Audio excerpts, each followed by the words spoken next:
आज स्वागत है आप सबों का हमारे भारतीय दांगी इतिहास चैनल में। आज हम लोग जानेंगे कि हमारे पूर्व पुरुष सृष्टि के आरंभ में कैसे सूर्यवंश के इक्ष्वाकु पुत्रों में राजा दंडक, जो छोटे और तीसरे बड़े प्रतापी पुत्र थे, जिससे दांगी डांगी की उत्पत्ति मानी जाती है, वे पृथ्वी पर सतयुग से अपना राज्य किस प्रकार बसाया और वे कब तक उनके वंशज राज्य करते रहे। आइए हम शुरू करते हैं वंशों की सर्वप्रथम उत्पत्ति से। शोध खोज, पुरातात्विक अनुसंधान और वैदिक तथा पुराणकालीन ग्रंथों से प्राप्त दांगी राजाओं की एक लंबी सूची मिलती है। उनमें से कुछ प्रमुख राजाओं का जिनका कार्यकाल देश तथा विदेशों की भूमि पर अविस्मरणीय रही है, उनके बारे में आज हम लोग जानेंगे। जैसा कि आप जानते ही हैं कि मनु और शत्रुपा के संयोग से उत्पन्न पुत्रों से सृष्टि का आरंभ माना गया है। उनमें सर्वप्रथम कश्यप के विवस्वान पुत्र, जो सूर्य भी कहलाए और इन्हीं के नाम से सूर्यवंश चला, वे सतयुग के प्रथम राजा माने जाते हैं। वैवस्वत मनु पुत्र इक्ष्वाकु पृथ्वी पर बड़े प्रतापी राजा हुए। उन्हें 100 पुत्र थे, जिनमें 3 सुयोग्य एवं प्रतापी पुत्र हुए। पहला विकुक्षी, दूसरा नेमि और तीसरा दंडक। इन तीनों पुत्रों को राजा इक्ष्वाकु ने 3 स्थानों में राज्याभिषेक कर उन्हें राज करने को कहा। इक्ष्वाकु ने अयोध्या को अपनी राजधानी बनाई थी, अतः अपने बड़े पुत्र विकुक्षी को महाराजा इक्ष्वाकु ने अयोध्या का राज्य सौंपा। वहीं दूसरे पुत्र नेमि को पूर्व का राज्य दिया, जिसे राजा नेमि ने अपने मीठी नाम के पुत्र के नाम पर मिथिलापुरी बसाकर राज्य किया, जिनकी पुत्री सीता थी। राजा जनक विदेह भी कहे जाते थे, अतः यह राज विदेह राज भी कहलाया और यही आज जनकपुर कहलाती है। तीसरे पुत्र दंडक थे, जो तेज, सुंदर, बलवान तथा तीक्ष्ण बुद्धि के थे, अतः उन्हें दक्षिण पूर्व वन प्रांतर मध्य देश का विशाल राज दिया। उन्होंने विंध्य श्रेणी के 2 पर्वतों के मध्य दंडकपुरी बसाई और मधुवंत नगर अपनी राजधानी बनाई। इन्हीं के नाम पर दंड वंश चला, जो दांगी डांगी से आज जाने जाते हैं। पौराणिक दंडकारण्य राज्य एवं वहाँ के महाप्रतापी शासक राजा दंड के बारे में पद्म पुराण के सृष्टि खंड में विस्तार से वर्णन मिलता है, जिसमें कहा गया है कि सूर्यवंशी इक्ष्वाकु वंशीय नरेश दशरथ के पुत्र रामचंद्र के प्रश्नों का उत्तर देने के क्रम में अगस्त मुनि उन्हें बतलाते हैं कि हे राजन, पूर्व काल के सतयुग की बात है। वैवस्वत मनु इस पृथ्वी पर शासन करने वाले प्रथम राजा थे। उनके पुत्र का नाम इक्ष्वाकु था। इक्ष्वाकु बड़े ही सुंदर तथा अपने भाइयों में सबसे बड़े थे। उन्होंने नाना प्रकार के शास्त्रीय कर्म, यज्ञ आदि किए। उन्हें अनेक पुत्रों की इससे प्राप्ति हुई। कहा जाता है कि उन्हें 100 पुत्र हुए।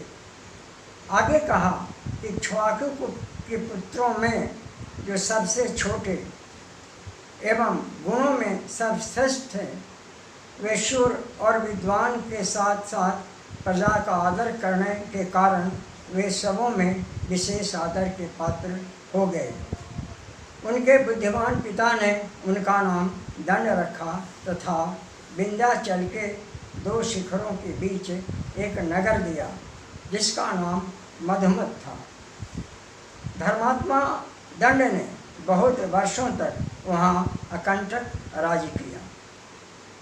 यह बृहस्पति ने श्री राम को कहा था। यह घटना उस समय की है जब श्री राम वन गमन के समय ननिहाल से आने पर भरत उनसे मिलने के लिए खोजते हुए चित्रकूट पहुँचे थे, जो राजा दंड के राज्य में चित्रकूट उन दिनों था। राम से भरत ने भेंट की और वापस लौटने की प्रार्थना की। उनके साथ बहुत बड़ी प्रजा भी साथ थी। वापस नहीं लौटने पर उनका चरण पादुका ही लेकर प्रजा के साथ भाई भरत अयोध्या लौट गए थे। अतः पुनः प्रजा आकर राम को वापस लौटने के लिए बाध्य न करें, इसके लिए वे दंडकारण्य अर्थात राजा दंड के राज में गए थे, क्योंकि यह राज उन दिनों ऋषि मुनियों के लिए सर्वाधिक सुरक्षित और शांत मनोरम था। चित्रकूट से इस प्रकार श्री राम अपने भाई लक्ष्मण और पत्नी सीता को लेकर दंडकारण्य पहुँचे। ऋषि अगस्त से राम यह पूछते हैं कि अब मैं कहाँ जाऊँ। तब ऋषि अगस्त ने उन्हें गोदावरी के तट पर पंचवटों के बीच पंचवटी में अपनी कुटिया बनाकर रहने को कहा, क्योंकि उसी के पास रावण का अंतिम सीमा और जन स्थान था, जहाँ से रावण अपने राज्य की सीमा का नियंत्रण करते थे। इस प्रसंग में एक पुरातन इतिहास भी उल्लेखनीय है। पुरातन काल में ईसा पूर्व लगभग 4762 भारतीय ज्योतिषीय गणना के आधार पर भारत में दंडकारण्य महाजनपद था। इसीलिए विद्वानों ने राजा दंड का काल ईसा पूर्व 4750 माना है, अर्थात आज से 4750 ईसा पूर्व माना है।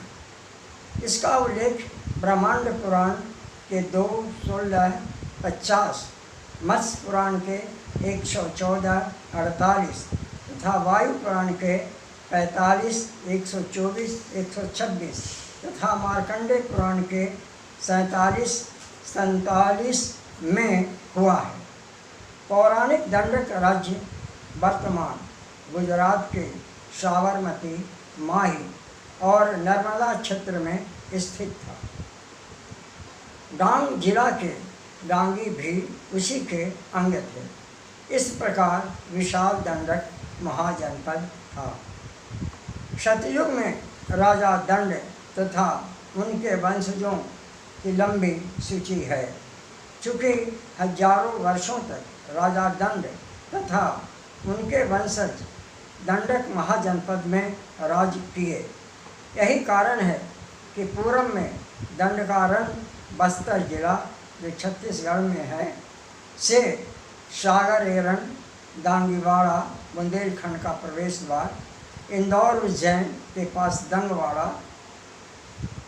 गोदावरी के कांठे में बसा दंडक, ईरान का द्रवियाना, षष्ठ त्रिगर्त का दांडकी गण और फिर डांग जिला नेपाल, रूस का दागिस्तान आदि ऐतिहासिक स्थलें दांगी राजाओं के राज्य क्षेत्र रहे। वैदिक काल में केकय नरेश दांगी राजा अश्वपति का नाम उल्लेखनीय है। यह राज वितस्ता झेलम नदी के तटवर्ती प्रदेश थे। उत्तर वैदिक काल में कैकेय प्रदेश राज्य धर्म तथा संस्कृति का मुख्य केंद्र था। शतपथ ब्राह्मण और छंदोग्य उपनिषद में इसका वर्णन मिलता है। केकय नरेश दांगी राजा अश्वपति एक प्रतापी राजा थे। ऐसे अश्वपति कई लोगों ने, कई राजाओं ने भी अपने नाम के आगे उपाधि स्वरूप रखा है, किंतु ये दांगी राजा इतने प्रसिद्ध थे कि जिनके राज्य में कोई चोर नहीं था, कोई शराबी नहीं था, कोई अविद्वान, कोई याज्ञिक अनुष्ठान नहीं करने वाला और न कोई व्यभिचारी था। ये बातें छांदोपनिषद में वर्णित है। न मेस्तो मो न जनपदे न मद्यपा नो न हिताग्नि न विद्वान न स्वैरोणी उतः। इसी उत्तर वैदिक काल में अब विदर्भ देश के राजा दांगी दूसरे भीम थे। यह जनपद भी दंडक महाजनपद के साथ था। दंडक महाजनपद में उस काल में पुलिंद, बिंद, कुशिका, ब्रह्मांड पुराण के अनुसार साथ में कार्यरत थे। पुलिंदा, बिंद, कुशिका, विदर्भ, दंडक सह ये राज्य दक्षिण में स्थित थे। विदर्भ की स्थिति वर्तमान काल में मध्य क्षेत्र बरार का है। यही प्राचीन काल में विदर्भ कहा जाता था। इसकी राजधानी कुंडिन थी। वर्तमान में वर्धा नदी के तट पर बसा कौंडिन्यपुरा ही उस काल में कुंडिन कहलाता था। ऐतरेय ब्राह्मण ग्रंथ में 734 विदर्भ के प्रतापी दांगी राजा भीम का वर्णन है। इस ग्रंथ में यह भी जानकारी प्राप्त होती है कि देवर्षि नारद ने विदर्भ अधिपति दांगी भीम को एक ऐसी औषधि की जानकारी दी थी जिसे सोम रस के स्थान पर सोम रस के रूप में वह प्रयुक्त किया जाता था। शिव पुराण में भी राजा भीम का और उनकी पुत्री दमयंती का वर्णन है। लिखा है कि राजा भीम के पुत्री दमयंती का विवाह निषद देश के राजा वीरसेन के पुत्र राजा नल से विवाह हुआ था। इसी काल में अर्थात सतयुग में वैदिक के उत्तरोत्तर वैदिक काल में निषद देश के अधिपति दांगी राजा वीरसेन थे। विदर्भ की तरह ही उत्तर वैदिक काल में निषद एक प्रसिद्ध राज्य था। इसके अधिपति राजा वीरसेन थे जो बड़े प्रतापी थे और उनका पुत्र महाप्रतापी राजा नल थे। वे अति सुंदर, सुकोमल, मृदुभाषी तथा लोकप्रिय राजा थे। इनके गुणों की प्रशंसा दूर देश तक फैली थी। विदर्भ देश के भी प्रतापी राजा भीम की पुत्री दमयंती अति रूपवती थी और दमयंती की यशोगाथा भी दूर देश तक फैली हुई थी। राजा नल और राजकुमारी दमयंती के बीच रूप एवं गुणों की प्रशंसा हंसों के माध्यम से हुआ है। इस कारण दोनों के बीच अगाध प्रेम हो गया, आसक्ति बढ़ गई। फलस्वरूप राजा भीम को स्वयंवर का आयोजन करना पड़ा था। स्वयंवर में कहते हैं कि दमयंती के रूप, यौवन और सुंदरता पर मुग्ध होकर देवतागण भी पधारे थे।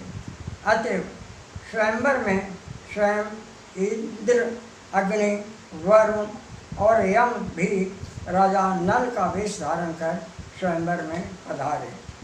तब दमयंती के सामने कठिन परीक्षा की घड़ी आ गई। विवश हो दमयंती ने देवों का स्मरण किया।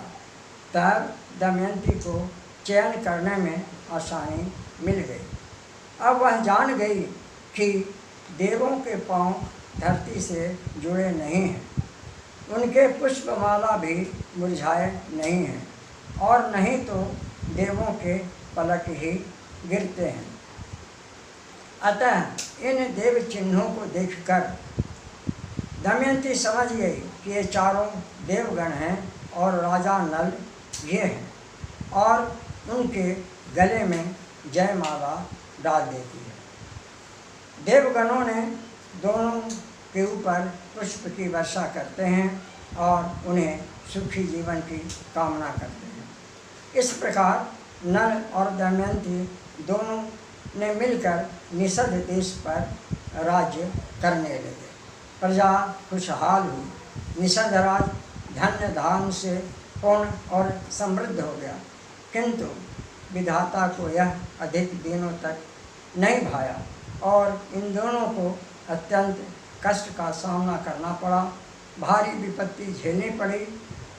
इसकी विस्तृत कथा दांगी इतिहास तथा गूगल पर मेरा दिया हुआ है। इन्हें इंद्रसेन नामक पुत्र तथा इंद्रसेना नाम की पुत्री पैदा दी थी। बस आज इतना ही। अगले एपिसोड में हम लोग जानेंगे कि द्वापर युगीन राजाओं का इतिहास में कौन कौन राजा हैं। धन्यवाद।